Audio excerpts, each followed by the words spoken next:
An HOA Karen demanded I destroy my grandfather's lighthouse. Then 8 Navy veterans walked in and her face went completely pale. I inherited my grandfather's lighthouse home last spring. Captain James Martinez spent 20 years restoring this beautiful 1920s beacon. Within weeks of moving in, I got a letter from HOA, President Patricia Whitmore, demanding I paint over the red stripes and shut down the light permanently. I didn't even know an HOA existed here. Patricia showed up at my door with that fake smile. She called my lighthouse an eyesore and threatened $500 daily fines. The truth came out quickly.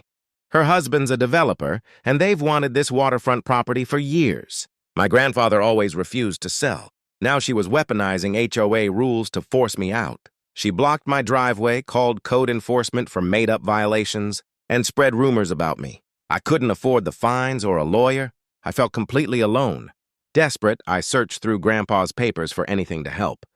I found his Navy journals, describing how this lighthouse saved his entire crew during a storm in 1971. Their ship was damaged, navigation failed, and they were heading for the rocks.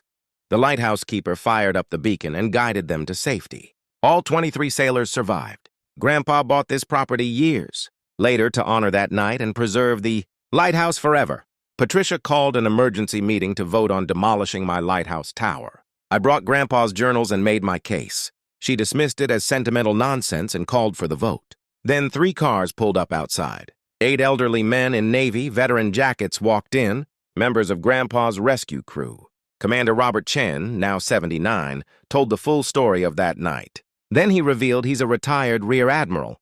He'd already filed paperwork for historic landmark status, which would protect the lighthouse from HOA control. Another veteran exposed that Patricia's HOA documents were fraudulent. My property was never legally included. Her face went white. She grabbed her things and fled. The historic designation was approved. Now I open the lighthouse for community tours twice monthly, sharing Grandpa's legacy of service. Some things are worth fighting for. And we're never as alone as we think when we stand up for what's right.